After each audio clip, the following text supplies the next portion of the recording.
Times network ద్వారా గుర్తించబడ్డ India's #1 varicose veins hospital Avis ని సంప్రదించండి. ప్రస్తుతం మనతో పాటు మెదక్ ఎంపీ రఘునందన్ గారు ఉన్నారు. ఒక్కసారి ఆయనతో మాట్లాడదాం. సార్ నమస్తే అండి. హైడ్రాని చాలా మంది సపోర్ట్ చేస్తున్నారు, హర్షం వ్యక్తం చేస్తున్నారు.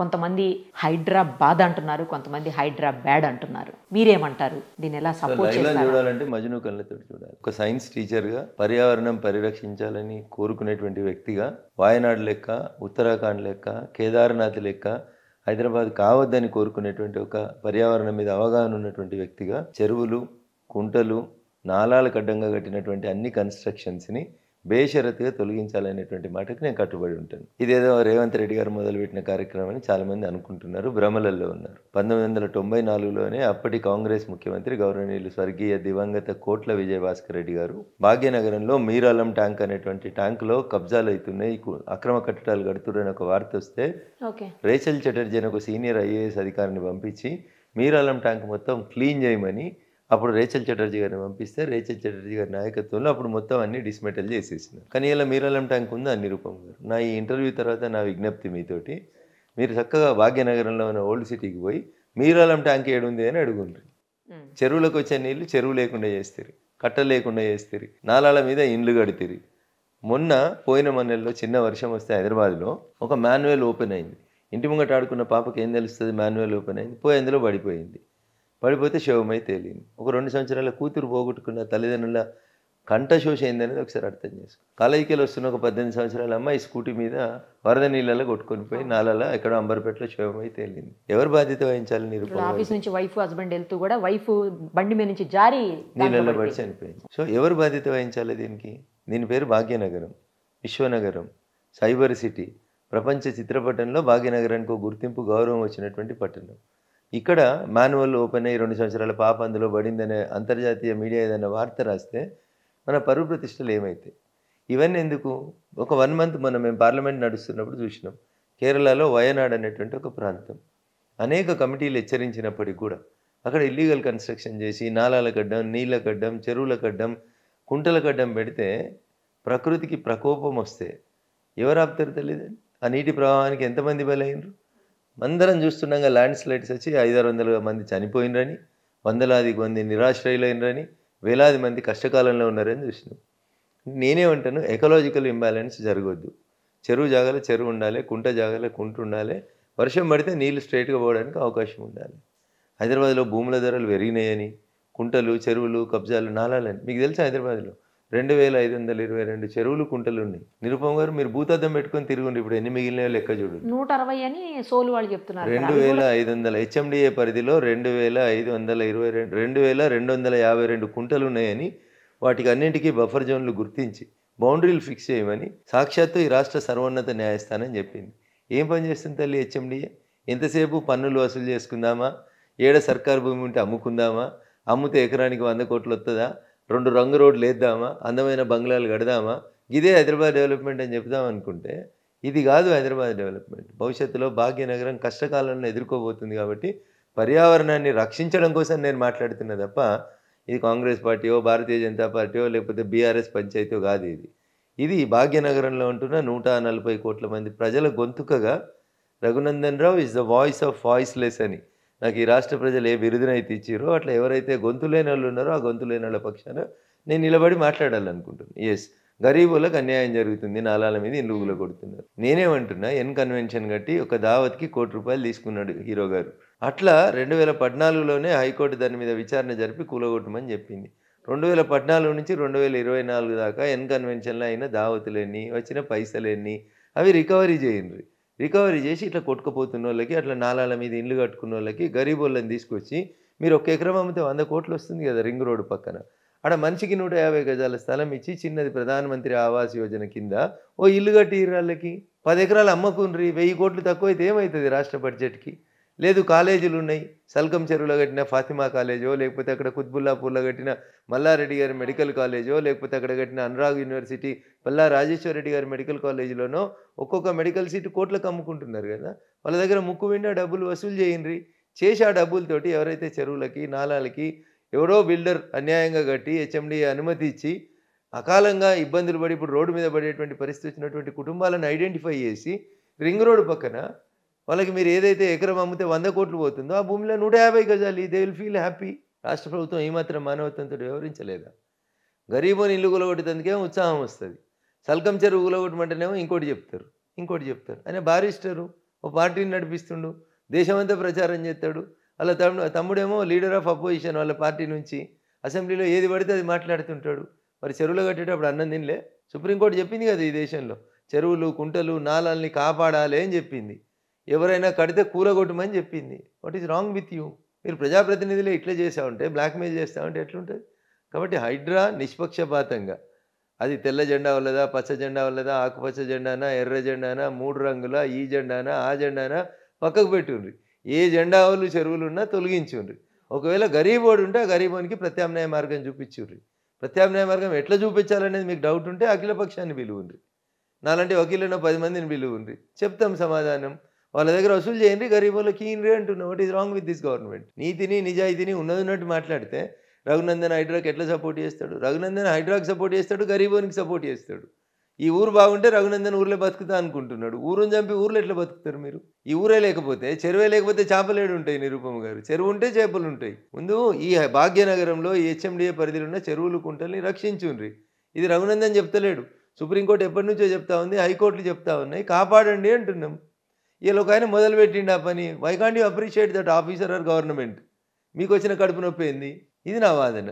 అంటే ఎన్కన్వెన్షన్ విషయంలో కోర్టులో స్టే ఉన్నా కూడా అలా చేశారు అనేది స్టే లేదు నిరుపమ గారు. మీడియా అత్యుత్సాహం తప్ప ఏ కోర్టు ఎన్కన్వెన్షన్ కూలగొట్టొద్దని చెప్పలే.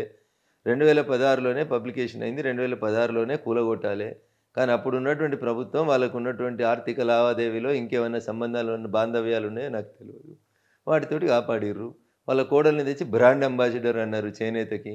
ఎన్నడూ చేనేత గట్టని అమ్మాయిని తీసుకొచ్చి, చేనేత ఎట్లుంటుందో తెలియని అమ్మాయిని తీసుకొచ్చి బ్రాండ్ అంబాసిడర్ చేసిర్రు. అప్పుడున్న ప్రభుత్వం తన బాధ్యతల్ని విస్మరించిందని, ఇప్పుడు వచ్చినటువంటి ప్రభుత్వం తన బాధ్యతని మర్చిపోతా అంటే భావితరాలు మిమ్మల్ని క్షమించాయనేది నా లాజికల్ ఆర్గ్యుమెంట్. అంటే కక్ష సాధింపుతోటే ఆ గవర్నమెంట్తో మంచిగా ఉన్నారు కాబట్టి కక్ష సాధింపు అక్కడ, తర్వాత జన్వాడ ఫామ్ హౌస్ విషయంలో కూడాను కావాలని చెప్పి చేస్తున్నారు. అసలు వీళ్ళకి సంబంధం లేదు, హైడ్రాతో సంబంధం లేకపోయినా కూడా కావాలని చెప్పేసి బదనాం చేయడానికే చేస్తుంది గవర్నమెంట్ అని కూడా మాట్లాడుతూ ఉన్నారు. అంటే మిమ్మల్ని సపోర్ట్ ఈ ఆర్గ్యుమెంట్ చేసేటువంటి మిత్రులందరికీ నాదొక విజ్ఞప్తి. కాలం చాలా గొప్పది. ఒక 3 సంవత్సరాలు వెనక్కెళ్ళుండ్రి. రేవంత్ రెడ్డి అయినట్టు ఆయన మల్కాజ్గిరి ఎంపీ హోదాలో, పిసిసి అధ్యక్షుని హోదాలో, జన్వాడలో గౌరవనీయులు కేటీఆర్ గారు అన్నట్టు ఆయనకు ఫామ్ హౌస్ ఉన్నది, ఆడ ఇల్లీగల్ కన్స్ట్రక్షన్స్ అవుతున్నాయని పోయి గేట్ బయటకు పోయి డ్రోన్ కెమెరా ఎగరేసిండు. ఆ రోజు కేటీఆర్ చెప్పలే ఆ ఫామ్ హౌస్ నాది కాదు అని చెప్పలేదు, అందులో ఇల్లీగల్ కన్స్ట్రక్షన్స్ లేవు అని చెప్పలేదు. ఉంటే ఆ రోజే కూలగొట్టాల్సింది, ఎందుకంటే నువ్వు MUD minister, municipal urban development authority మినిస్టర్వే నువ్వు కాబట్టి కూలగొట్టలేదు. అప్పుడు ఏం చేసినావు? డ్రోన్ కెమెరా ఎగిరేసినందుకు దేశంలో ఉన్న సెక్షన్లన్నీ వెతికి పట్టుకొని ఒక ఎంపీని తీసుకుపోయి రిమాండ్ చేసి చెర్లపల్లి జైలుకు పంపించినావు. కాలం మారింది. 3 సంవత్సరాల తర్వాత ఇప్పుడేమంటున్నాడు? ఆ ఫామ్ హౌస్ నాది కాదు, నా దోస్తుది, నేను లీజుకు తీసుకున్నా అన్నాడు. ఇదే మాట 3 సంవత్సరాల క్రితం ఎందుకు చెప్పలేదు? ఒక మంత్రి హోదాలో ఉండి ఎందుకు అబద్ధమాడినావు? కంప్లైంట్ ఎవరు ఇచ్చిర్రు? నీ ఫామ్ హౌస్ ఫోటోలు తీసిండనే కదా, నీ ఫామ్ హౌస్ మీద డ్రోన్ ఎగిరేసిండనే కదా నువ్వు కేసు పెట్టి ఒక ఎంపీని లోపలికి పంపించినావు. డ్రోన్లు చాలా ఎగిరేస్తారు రాష్ట్రంలో. పెళ్లిళ్ళలో ఎగిరేస్తారు, బరాతులలో ఎగిరేస్తారు, జులూసులలో ఎగిరేస్తారు, వినాయక నిమజ్జనంలో ఎగిరేస్తారు, శ్రీరాముని శోభయాత్రలో ఎగిరేస్తారు. మరి డ్రోన్ ఎగిరేస్తే నేరమా? ఆ రోజు నువ్వేం చేసినావు? నీ ఫామ్ హౌస్లో నీ వ్యక్తిగత జీవితానికి భంగం కలిగించిండని చెప్పి రిమాండ్ చేసినావు. మరి ఆ రోజు కాను ఈ రోజు ఎట్లా మారిపోయింది 3 సంవత్సరాల తర్వాత? కాబట్టి జన్వాడని జన్వాడగానే చూడుండ్రి. ఫ్యాక్ట్స్ ఏముంటే ఫ్యాక్ట్స్ ప్రజల ముందు ఉంచుండ్రి. దాంట్లో నాకు కేటీఆర్ ఏం శత్రువు కాదు, రేవంత్ రెడ్డి అని చుట్టం కాదు. నాకు ఫ్యాక్ట్స్ ఆర్ ఫ్యాక్ట్స్. ప్రజలు ఏమంటారు? ముందుగా మీ లీడర్లో ఇగులగొట్టుర్రు అంటారు. స్వామి వివేకానంద ఏం చెప్పిండు? బోధించే కంటే ముందు ఆచరించమన్నాడు. అదే చేయమని చెప్తా ఉన్నా. ఇలా ఏదో పేపర్లో చూసిన సీఎం తమ్ముని ఇంటికి నోటీస్ వచ్చి కూలగొట్టుర్రి. ముందుగా సీఎం తమ్ముడు అన్న వాళ్ళ ఇల్లు కూలగొట్టి, ఇగో మేము కూలగొట్టుకున్నాం, మిగతా వాళ్ళు కూడా కూలగొట్టుకోరు అని చెప్పుండ్రి. దిస్ ఇస్ వాట్ ఏ చెరువు అని ఉండని తల్లి. హెచ్ఎండిఏ పరిధిలో ఉన్న 2252 చెరువులలో ఎవడు ఎక్కడ కట్టినా, ఏ రంగోడు కట్టినా అంటున్నాను నేను. ఇంకేం కావాలి మీకు? దానికి ఇంకా రంగులు ఎందుకు, కులాలు ఎందుకు, మతాలు ఎందుకు? దానికి ఒక ఆయన మతం పేరు తీసుకొస్తాడు, ఒక ఆయన టీఆర్ఎస్ పేరు తీసుకొస్తాడు, ఒక ఆయన నేను ప్రతిపక్షం అంటాడు. కట్టేటప్పుడు అధికార పక్షం అని కట్టిరు కదా, ఇలా ప్రతిపక్షం అయితే గులగొట్టద్దని ఎక్కడ ఉంది? కట్టిన రోజు ఎందుకు కట్టినవు? ఏం అనుమతులు ఇస్తారు? ఎట్లా ఇస్తారు? సో అనుమతులు తీసుకొని కట్టినా, చికం భూమిలో కట్టినా, బఫర్ జోన్లో కట్టినా, ఎఫ్టీఎల్లో కట్టినా కూలగొట్టదు. 111 జీవోల పరిధిలో కట్టినా 111 జీవోలు అసలు ఇక దాని గురించి మనం మాట్లాడితే ఒక రోజు అంతా పడుతుంది. దానిలో జరిగినంత ఘోరాలు, అన్యాయాలు ఇంకెక్కడ జరుగుతలేవు. 111 జీవో భాగ్యనగరానికి మంచినీళ్ళు ఇచ్చేటువంటి 2 జంట జలాశయాల్ని పరిరక్షించాలనే ఉద్దేశంతో అప్పుడున్నటువంటి ప్రభుత్వాలు తీసుకొచ్చినటువంటి జీవో. ఇలా చాలామంది ఆర్గ్యుమెంట్ చేస్తారు, ఆ 2 జలాశయాలకి నీళ్ళు తీసుకుంటలేం కదా. ఇట్ ఈస్ ఎ ఫ్యాక్ట్, నీళ్ళు తీసుకుంటలేం. భాగ్యనగరానికి కృష్ణా నెల జలాలో లేకపోతే గోదావరి జలాలను తీసుకొచ్చి పైప్ లైన్లలో ఇస్తున్నాం, కొంతమేర తీసుకుంటున్నారు కదా అనుకుందాం. వాళ్ళు వాదించేది ఏంటంటే ఎప్పుడో చంద్రబాబు నాయుడు కృష్ణా జలాలు తెచ్చిండు, లేకపోతే కేసీఆర్ ఇటుకెళ్ళి గోదావరి జలాలు, అనుకుందాం ఒక్క నిమిషానికి, అనుకుందాం. రైట్, మీరు ఆర్గ్యుమెంట్ కరెక్ట్. అసలు మీరు అందరు మర్చిపోతే ఇంకో ఆర్గ్యుమెంట్ చెప్తాను. మీరు ఎప్పుడన్నా రింగ్ రోడ్ మీద తిరిగిండ్రా? కండిపేట ఉస్మాన్ సాగర్ చెరువు కట్టల కంటే పెద్ద కట్ట ఉంటుంది, ఇది దాటి నీళ్ళు అవతలకి ఎట్లా పోతాయి చెప్పు. రింగ్ రోడ్ లోపల 111 జీవో ఉందనుకోర్రి. సో అందుకనే it is a vast subject. దాన్ని విభిన్న కోణాల్లో చూడాలి. చాలా గ్రామాలు ఉన్నాయి, లక్షల ఎకరాల భూమి ఉంది. సో ఒకవేళ మీరు 111 ఎత్తేయాలనుకుంటున్నారు, దాని మీద ఒక ఎకలాజికల్ సర్వే చేద్దాం. దాన్ని ఎట్లా చేద్దామా, గ్రీన్ సిటీ చేద్దామా, దాన్ని ఒక హెర్బల్ సిటీ చేద్దామా, దాన్ని ఎట్లా డెవలప్ చేద్దాం, అక్కడ ఇండ్లు కడితే ఎన్ని చెట్లు పెట్టాలని చెప్దాం, భవిష్యత్ తరాలకు ఆక్సిజన్ అందించేందుకు దాన్ని ఎట్లన్నా వాడుకుందామా 111 జీవోని. దీని మీద అధ్యయనం చేయండి, సైంటిఫిక్గా రీసెర్చ్ చేసిన తర్వాత మాట్లాడుకుందాం. కానీ యాజ్ ఇట్ ఈస్గా ఎగ్జిస్టెన్స్ 111 జీవో ఏం చెప్తుందంటే, మీకు 1000 గజాల స్థలం ఉంటే దాంట్లో 10% మాత్రమే మీరు కన్స్ట్రక్షన్ చేయాలి, 100 గజాలలో మాత్రమే కన్స్ట్రక్షన్ చేయాలి, మిగతాదంతా వదిలేయాలా సార్? ఓపెన్ ఏరియా ఉంచాలి. మీ ఇంట్లోంచి సీవరేజ్ బయటికి పోవద్దు, మీరే సీవరేజ్ శుద్ధి చేయాలి, పర్యావరణాన్ని పరిరక్షించాలి, మురుగునీరు, ఇంటి నీరు, చెత్త నీరు ఇంటి బయటికి పంపొద్దు. దాంట్లో so many restrictions are there. దాంట్లో పోయి మెడికల్ కాలేజీలు కట్టిరి, దాంట్లో పోయి ఇంజనీరింగ్ కాలేజీలు కట్టిరి, దాంట్లో పోయి పెద్ద పెద్ద ఫామ్ హౌజులు కట్టిరి. ఇట్లా అయితే చట్టాన్ని పరిరక్షించాల్సిన మనమే ఆ గీత దాటి బయటికి పోతుంటే అధికారులు ఏం చేస్తారు? అధికారులను తిడితే ఏమొస్తుంది? కాబట్టి it is a different subject and it has to be debated. పబ్లిక్లో చర్చ జరగాల్సిన అవసరం ఉంది. ప్రజల అభిప్రాయం మేరకు ప్రభుత్వాలు నిర్ణయాలు తీసుకోవచ్చు. ప్రజల చేత ఎన్నుకోబడినటువంటి ప్రభుత్వం దే ఆర్ ఎట్ లిబర్టీ, వాళ్ళు ఒక ఆర్డర్ తీసుకురావాలంటే తీసుకురానియండి, కానీ అందరికి చెప్పి చేయండి అంటున్నా. హైడ్రా జస్ట్ ఒక 99 ఒక జీవో తోటి వచ్చింది. హైడ్రాకి ఏమీ వ్యాలిడిటీ లేదు, తర్వాత శాంక్టిటీ కూడా లేదు, దానికి ఏమీ ఉపయోగం ఏముంటుంది, దాన్ని రేపు ఇవాళ కాకపోతే రేపు అయినా సరే తీసి అవతల పడేస్తారు, ఎవరైనా కోర్టుకి వెళ్తే ప్రాబ్లం అవుతుంది అని చెప్పేసి కొంతమంది మాట్లాడుతున్నారు. హైడ్రా కంటిన్యూ కాదు అని. ప్రభుత్వం ఏదైనా జీవోనే ఇస్తుంది. 2007, 2008లో చెరువులు కుంటల పరిరక్షణ కోసం అప్పటి ఉమ్మడి ఆంధ్రప్రదేశ్ హైకోర్టులో జడ్జిమెంట్స్ వచ్చిన తర్వాత అప్పుడున్నటువంటి కాంగ్రెస్ ప్రభుత్వం 2010వ సంవత్సరంలో జీఓఎంఎస్ నెంబర్ 154 అని ఒక జీవోని తీసుకొచ్చింది. ఆ జీవో ప్రకారం protection of lakes and committees and ఈ 111 జీవోని ఎట్లా రక్షించాలి వీటి గురించి గైడ్ లైన్స్ ఉంది ఆ జీవో లోపల. జీవోలు చాలా వస్తున్నాయి, మరి జీవోలు కొట్టేస్తారంటే మరి ప్రభుత్వం జీవో ఎందుకు ఇస్తుంది? హైడ్రాకి ఏం అధికారం లేని ఎందుకు కొట్టేస్తుంది? సుప్రీంకోర్టుకి ఏం అధికారం లేదని కూడా కొంతమంది వాదిస్తారు మూర్ఖంగా. సుప్రీంకోర్టే చెప్పింది కదా పర్యావరణాన్ని పరిరక్షించండి. అవన్నీ వదిలేయండి నిరుపమ గారు, ఎక్కువ చదువుకోలేదు, మనం ఏలుముద్రలవే అనుకుందాం ఒక్క నిమిషానికి. వాయనాడులో ఎందుకు అట్లా జరిగింది? ప్రకృతి విధ్వంసం మనం చేసి, వద్దన్న పనులు చేసి, ప్రకృతికి విరుద్ధంగా మనం బిహేవ్ చేస్తేనే కదా. వాయనాడు 4 రోజులే అయింది కదా, కళ్ళ ముంగట కనబడతలేదా? వాయనాడు కళ్ళ ముంగట కొట్టుకుపోయి బురదలు తెలిన శవాలు కనబడతలేవా మనుషులకి? ఈ రోజు మంచిగుంటే చాలు, రేపు హైదరాబాద్ ఉంటే ఎందుకు కొట్టుకుపోతుందని ఎట్లా ఆర్గ్యూ చేస్తారు మీరు? ఎట్లా ఆర్గ్యూ చేస్తుండొచ్చు, కానీ నేను ఒప్పుకొని దాన్ని. భాగ్యనగరం రక్షించబడాలి అంటున్నా, ఇది ఇంకా అంతర్జాతీయంగా ఎదగాలి అని చెప్తున్నా. మేము ఢిల్లీలో ఉంటాం కదా, క్లైమేటిక్ కండిషన్ చూస్తే బాధ అనిపిస్తుంది. భాగ్యనగరం ఎంత బాగుందని సంతోషపడతాం. ఢిల్లీ అన్నిటికీ ఎక్స్ట్రీమ్గా ఉంటుంది, వర్షానికి ఎక్స్ట్రీమ్ ఉంటుంది, చలికి ఎక్స్ట్రీమ్ ఉంటుంది, ఎండకి ఎక్స్ట్రీమ్ ఉంటుంది, ఇబ్బంది అనిపిస్తుంటుంది. అదే మా హైదరాబాద్ ఎంత బాగుంది అని గర్వంగా ఫీల్ అవుతుంటాం. అట్లాంటి భాగ్యనగరం ఒక వారసత్వ సంపద ఉన్నటువంటి ఈ పట్టణాన్ని కాపాడండి అంటున్నాం. దానికి రాజకీయ రంగం ఎందుకు రుద్దుతారు? అంటే హైడ్రాని తీసేస్తారు, ఎవరు తీసేస్తారు తల్లి? ఎవరు తీసేస్తారు? సరే ఉన్న రోజులు అయితే ఆయనను పని చేయనియండి, తీసేసినప్పుడు తీసేయనిరు. ఎవరు తీసేస్తారు, ఎట్లా తీసేస్తారో తర్వాత మాట్లాడుకుందాం. అంటే దాన్ని జీవోని అసెంబ్లీలో ఓకే చేయించేసుకుంటే అందరి సమక్షంలో దాన్ని ఇప్పుడు ఆగుతుంది అసెంబ్లీలో. ప్రభుత్వం ఏదైనా అసెంబ్లీ నడినప్పుడు జీవో రూపంలోనే తీసుకొస్తారు, ఆర్డినెన్స్ రూపంలోనే తీసుకొస్తారు, క్యాబినెట్ అప్రూవల్ చేసినాక వస్తుంది.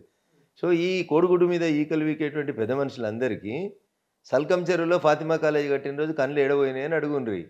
లేకపోతే కుత్బులాపూర్లో చెరువు పక్కన చెరువుని కుంటని కబ్జా చేస్తూ మల్లారెడ్డి మెడికల్ కాలేజ్ కడుతూ కోట్లాది రూపాయలు సంపాదించినప్పుడు మీ కళ్ళల్లో ఏం పోసుకుర్రు అని అడుగుండ్రి. గమడకపోతే ఎట్లా?